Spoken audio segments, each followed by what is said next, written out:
Hola, hoy hablaremos de claves para prevenir y superar el burnout en familias de menores con diabetes. Veremos qué es el burnout, cuáles son sus síntomas, las principales consecuencias y expondremos algunas orientaciones para prevenirlo o superarlo si ya tenemos el burnout. A continuación voy a exponer una serie de situaciones con las que se pueden sentir identificados muchos cuidadores, progenitores de menores con diabetes. Cuando llegamos al restaurante, se dio cuenta de que olvidó las agujas. Toda la semana ilusionado con el partido y le dio una hipoglucemia justo antes de que le tocara salir a jugar. Voy a la consulta con el pediatra como si me fuera a examinar y no hubiera estudiado lo suficiente. Ayer conté las raciones perfectamente, calculé las dosis de insulina y tuvo 120 de glucosa 2 horas después. Hoy hice exactamente lo mismo y sin embargo tuvo 280. O la profesora vio el 200 en el sensor de mi hija y me dijo que mi hija tenía la diabetes mal controlada. Cuando animamos a los padres a compartir qué tipo de emociones sienten ante estas situaciones con las que se identifican en el día a día, se repiten mucho estas: la rabia, la culpa, la frustración, impotencia, tristeza, indefensión. Si estas emociones las tenemos de forma repetida, de forma frecuente, y no sabemos cómo gestionarlas, este malestar nos va a generar un cansancio ya no solamente mental, sino emocional y físico, que es cuando estamos hablando del burnout, en este caso relacionado con la diabetes. La definición podría ser un desgaste físico, mental y emocional asociado a los cuidados de la diabetes. Lo padecen tanto las personas que tienen diabetes como los cuidadores de personas con diabetes. En este caso, hablaremos de los cuidadores de menores que tienen un tratamiento más demandante y los cuidadores, los progenitores sienten también más peso, más responsabilidad. Algunos posibles efectos del burnout, pues por un lado, eso que estamos diciendo, el agotamiento, el cansancio, ¿no? Nos falta energía. Alguna situación que lo pueda representar sería, pues mira, hoy no le voy a poner el sensor a mi hijo porque no tengo fuerzas para enfrentarme a que se ponga a llorar, por ejemplo. También somos más proclives a tener conflictos, ¿no? Problemas de comunicación con los demás porque estamos tensos, estamos irritables, tenemos poca paciencia y bueno, pues una situación puede ser, mira, pues yo salto a la primera de cambio, mi marido me hace cualquier pregunta inocente, a lo mejor relacionado con que tuvo una bajada de azúcar y yo enseguida me enfado y salto y creo que me está culpabilizando, ¿no? Puede ser una situación representativa. Y otro posible efecto es la sensación de soledad, de tristeza, de cansancio, ¿no? No me entienden, me siento solo, aislado. Estos síntomas, si se mantienen en el tiempo y se agravan, pueden ser la antesala de trastornos mayores, más graves, como la depresión. ¿Vale? La buena noticia es que el burnout, como dijimos anteriormente, puede prevenirse y puede superarse. Lo que sí que es importante es conocer cuáles son los síntomas, cuáles son las señales, ¿vale? Y detectarlas. A más cantidad de síntomas, más posibilidades de llegar a tener el burnout. Y veamos algunos de estos. Pues, ¿sientes que el cuidado de la diabetes se te está yendo de las manos? Por ejemplo, pues cometo muchos olvidos, se me ha olvidado ir a la farmacia a buscar las microagujas en determinadas ocasiones, no sé si le puse insulina en la mochila. Otra de las cosas, también otra señal, es sentir falta de apoyo, sentir que estamos solos en esto del cuidado de la diabetes. Percibimos que somos los únicos que nos responsabilizamos o que hacemos determinados cuidados y que llevamos solos la carga, ¿no? de esa atención a la diabetes. Y también otra señal es sentir de forma frecuente mucha culpabilidad, tanto por que tiene una bajada de azúcar o porque tiene una subida de azúcar, o a lo mejor está en rango, pero yo me siento culpable porque estoy cansada y no tengo ganas a lo mejor de ponerle la insulina en este momento. Mucha culpabilidad, ¿no? Es frecuente.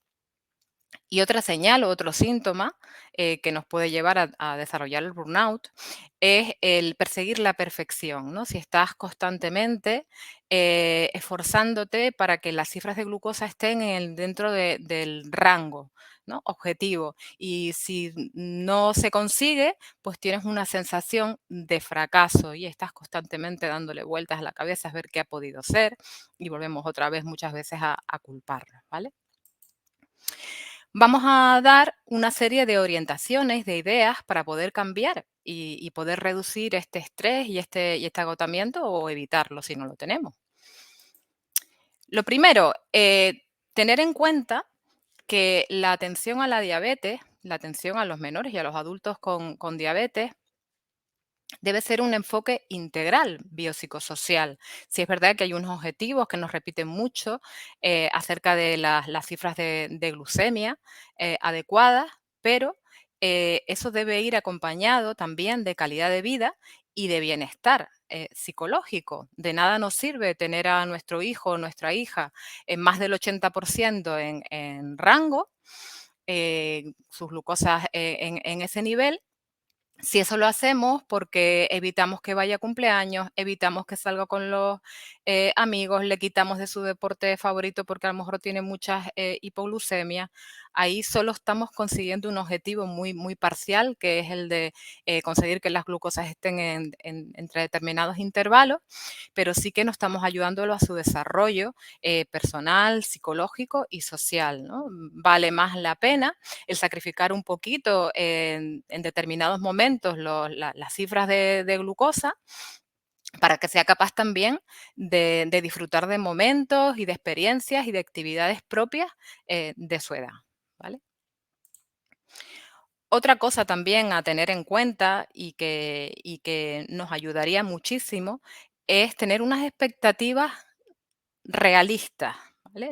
Los objetivos de glucosa sirven para tener una referencia, ¿no? Para intentar alcanzarlo, pero sí que debemos saber que a día de hoy, aunque hay avances en las terapias y cada vez es más fácil estar dentro de las cifras objetivo en muchas ocasiones, hay otras tantas ocasiones en las que no vamos a poder estar dentro de esos niveles.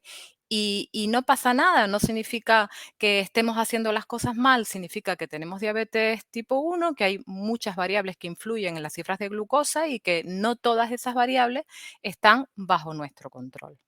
¿Vale? Otra cosa que nos ayuda muchísimo es repartir la responsabilidad. A veces nos sentimos muy saturados, muy agotados y es porque llevamos el peso casi total de los cuidados de la diabetes, sobre todo cuando son los niños muy, muy pequeñitos.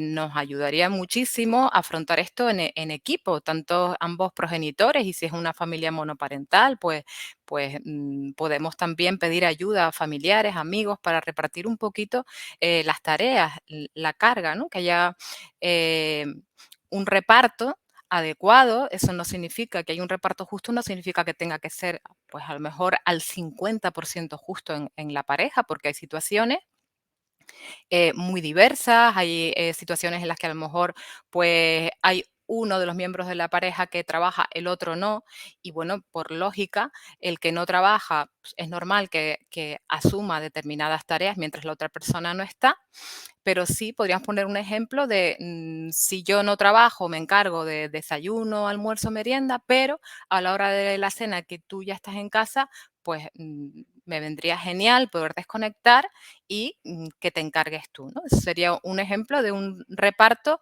justo. Ambos cuidadores deben tener los mismos conocimientos sobre la gestión de la diabetes y poder tomar las decisiones en base a la misma información, ¿vale? Funcionar en equipo, repartir la responsabilidad y explicitar qué es lo que me ayudaría del otro, qué es lo que espero de la otra persona para poder trabajar bien en equipo. Otra cosa clave es que intentar avanzar, pero que esos avances sean progresivos, que sean asumibles. Y para eso debemos ir poco a poco. paso a paso. Si hay distintas cosas que yo quiero cambiar, voy a hacer una lista. Yo puedo hacer una lista y marcar cuáles son las prioritarias. Por ejemplo, si yo quiero que mi hija aprenda a administrarse ella sola la insulina, pero también me gustaría que se pusiera el sensor, voy a elegir qué es lo que me gustaría que consiguiera antes.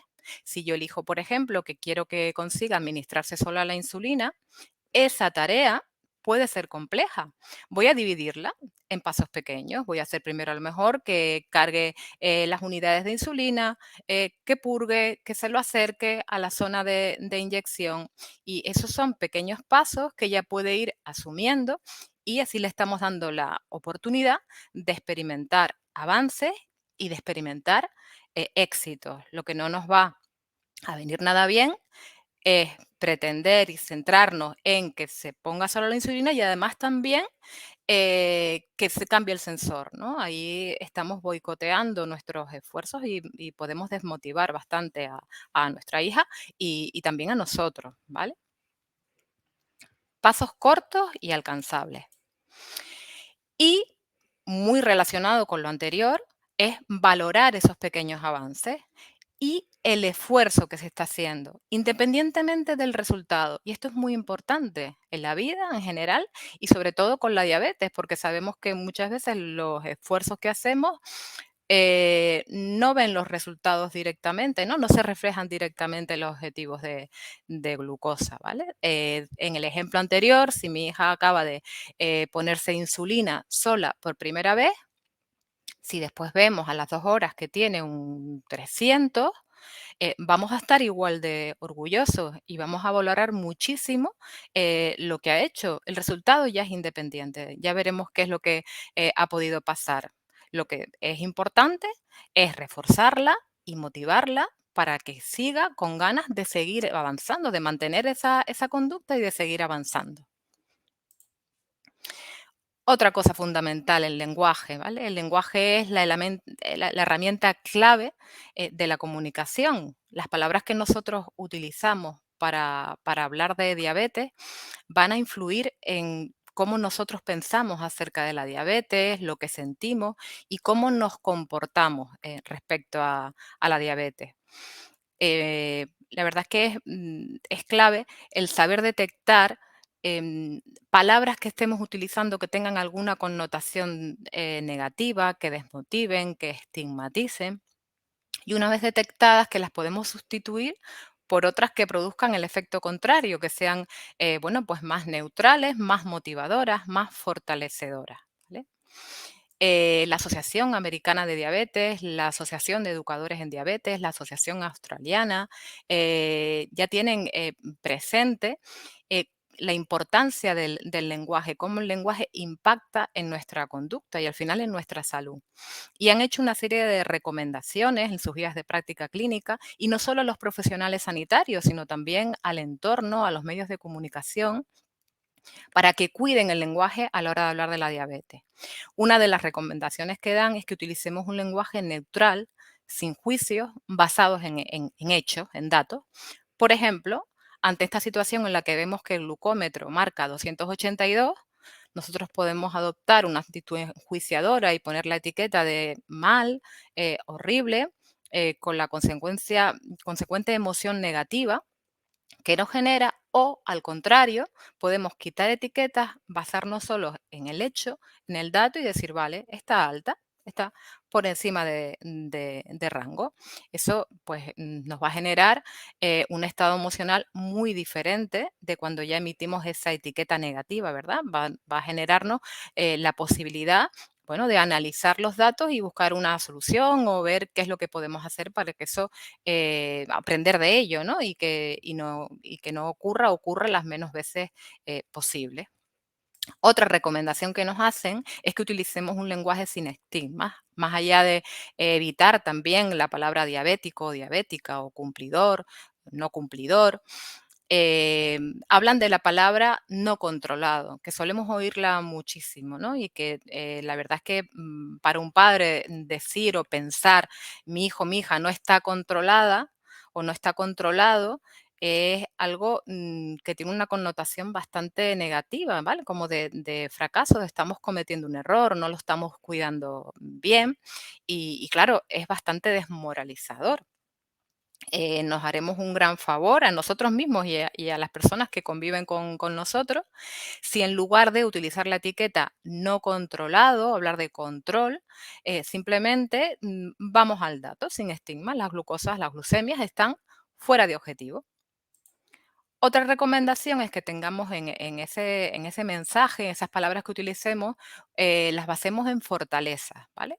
En vez de basarme en lo que, focalizarme en lo que no soy capaz de hacer, como en el ejemplo este, soy incapaz de pincharle en la barriga, yo puedo decirme, oye, he podido pincharle en el brazo, en la nalga y en el muslo. He sido capaz de hacer todas esas cosas, ¿vale? Voy a tener una predisposición más positiva a seguir avanzando si focalizo mi conducta en los éxitos que tengo, ¿vale? En mi potencial, en lo que he sido capaz de hacer. Esto es una guía que se llama El lenguaje importa en diabetes, que se puede descargar de internet gratuitamente en PDF y la verdad es que es bastante recomendable. Hay testimonios interesantes tanto de pacientes como de familiares como de profesionales en los que dan una serie de recomendaciones acerca de cómo sacarle el máximo partido al lenguaje que utilizamos cuando hablamos de diabetes. Otra propuesta, cuídate y cuídate mucho. Muchas veces pensamos que al dedicarnos tiempo exclusivo a nosotros, a cuidarnos, a mimarnos, estamos teniendo una actitud egoísta porque deberíamos estar centrados en la otra persona y nada más lejos. Realmente, si nosotros nos alimentamos correctamente, si hacemos ejercicio, si dedicamos un tiempo para desconectar, para descansar, vamos a estar en mejores condiciones para cuidar, para ayudar a otros y los otros y las otras nos lo van a agradecer. Otra cosa que nos va a ayudar es el saber buscar ayuda. Primero, preguntarnos a nosotros qué ayuda nos vendría bien. Y vuelvo otra vez a recomendar el lápiz y el papel y anotar, bueno, qué cosas me preocupan, qué cosas me gustaría mejorar de mi gestión de la diabetes y quién o qué me puede ayudar. Por ejemplo, pues los cumpleaños. Lo estoy pasando mal en los cumpleaños, no sé cómo gestionarlos, al final acabo preocupada o enfadada, no dejo que disfrute. Bueno, pues voy a preguntar a la enfermera educadora o en la asociación o a otro progenitor o cuidador de un menor con diabetes, qué cosas puedo hacer para afrontar y vivir esa situación de los cumpleaños de la forma mejor posible. Otra situación, pues mi hijo no sabe si ponerse la bomba o no ponérsela, tiene dudas. Bueno, pues a lo mejor me ayudaría el conectar con la asociación y encontrar a otra persona, bueno, o con el hospital y encontrar a otra persona, otro chico o chica de su edad que la esté manejando y que él pueda ver qué tal va y resolver las dudas que tenga, ¿vale? Y así con todo, o sea, qué problema tengo, qué duda tengo, quién o qué me la puede resolver. También podemos ir a fuentes fiables de Internet, que hay recursos magníficos, maravillosos, actualizados y con una base científica sólida, ¿vale? Muy relacionado también con esto es empoderarnos. Si nosotros contamos con las herramientas, con los conocimientos, con los recursos para gestionar la diabetes, vamos a disfrutar de una mayor calidad de vida. Vamos a tener más confianza en nosotros mismos. Va a reducirse nuestro nivel de estrés. ¿Vale? Así que sí que es siempre recomendable estar actualizados y estar bien informados y que nuestro entorno también lo esté. Otra cosa que tiene también que ver con mucho con cuidarnos es validar y ventilar nuestras emociones. Em, Tenemos el derecho y la capacidad de sentir cualquier tipo de emoción. A veces no nos permitimos sentir emociones que a lo mejor generan algún tipo de malestar y esto no nos ayuda. Realmente debemos ser respetuosos con nosotros mismos, entender que somos humanos, que tenemos todo el derecho del mundo a sentir cualquier tipo de emoción, ya veremos después cómo lo gestionamos. Una cosa que nos va a ayudar es encontrar a alguien que nos sepa escuchar, sin enjuiciarnos y que nos ayude a expresar eso que pensamos, eso que sentimos, eso que nos preocupa. Nos ayudará muchísimo. Y si esa persona tiene también o tiene al cuidado algún menor con diabetes o tiene diabetes, nos va a poder entender mucho mejor y para nosotros también va a ser una experiencia positiva el no tener que dar tantas explicaciones porque sabe, ¿no?, de lo que estamos hablando y va a tener más capacidad de empatizar con lo que le estamos comentando. Por eso es tan importante el contacto con otros iguales en las asociaciones. No te juzgues. Pues la verdad es que, solemos ser, bastante, rígidos, ¿no? A veces hasta crueles con nosotros mismos.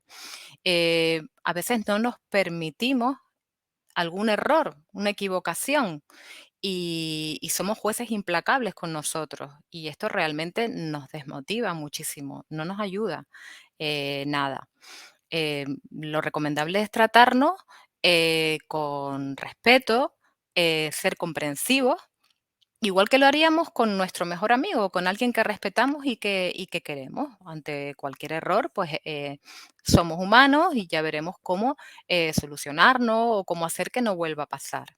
En este ejemplo, que se repite con bastante frecuencia, yo lo oigo bastante en mi consulta, vemos que en una situación en que una madre no se despierta para hacerle la prueba de glucemia a su hijo por la noche porque está agotada, se siente fatal y ella misma se etiqueta como soy muy mala madre, ¿no?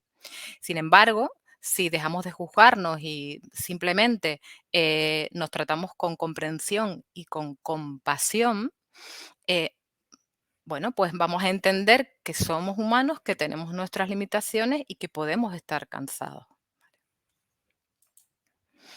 Evita el pensamiento todo nada.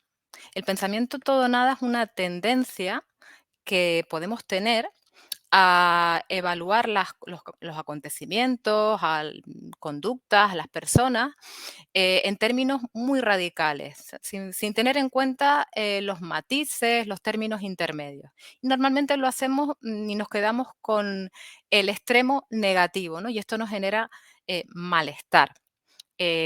Bueno, malo, blanco, negro, todo, nada, nunca, siempre, nos posicionamos en los extremos. Y esto, si lo racionalizamos, si cuando nosotros escuchamos que estamos diciendo o pensando y utilizando términos radicales como siempre, nunca, fatal, nos paramos a pensar y decimos, bueno, vamos a racionalizar esto, en realidad es siempre o es nunca, realmente nunca está en rango o realmente siempre me contesta mal o algunas veces.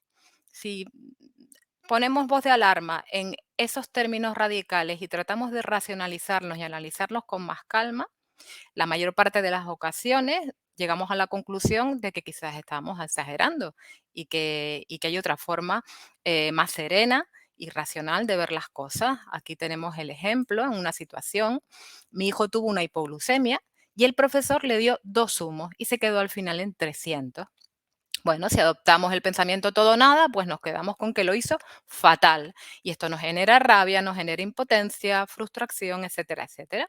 Sin embargo, si adoptamos esa actitud más racional, vamos a pensar, vamos a ver que a lo mejor no ha sido todo fatal, no ha estado todo negativo. Mira, en este caso hizo bien en darle azúcar. Gracias a que le dio azúcar superó la hipoglucemia. Lo que ha pasado es que fue demasiada azúcar.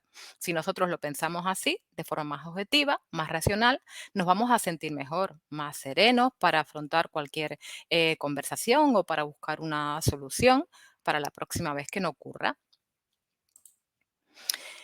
Gestionar pensamientos y emociones inútiles. Y aquí presentamos una fórmula, la fórmula del detecta, acepta y conecta. En muchas ocasiones tratamos de controlar todo lo que pensamos, todo lo que sentimos, incluso queremos evitar determinados tipos de pensamientos y emociones que nos generan malestar. ¿Qué ocurre? Que muchas veces perdemos mucha energía, mucho tiempo y que nos desconectamos del momento presente, de lo que estamos viviendo o queremos vivir. Nos enfrascamos, vivimos enfrascados en ese tratar de controlar. nuestros pensamientos y emociones. Con esta fórmula de detectar el pensamiento o la emoción que me genera malestar, y en lugar de luchar contra ella o juzgarnos por tenerlo, los aceptamos como son, como pensamientos, no como realidades, como pensamientos y como emociones. Y conectamos con lo que realmente valoramos, nos estamos haciendo un favor enorme. Estamos haciendo que la vida sea más interesante, más rica para nosotros y que nuestros pensamientos y emociones negativos no nos boicoteen. Ya tendremos tiempo después para analizar la situación y ver cómo lo podemos gestionar. Pero esto nos va a ayudar a conectar con el momento presente, con lo que nos importa. Y vamos a ver un ejemplo. Quiero pasar una tarde en el parque y jugar con mi hijo, pero tiene 300 y me doy cuenta de que le puse menos insulina de la que llevaba. Detecto este pensamiento, ¿no? Soy un desastre o estoy sintiendo rabia, impotencia, ¿vale? En lugar de luchar con ese pensamiento, lo detecto, identifico como tal, solo es un pensamiento, es una emoción.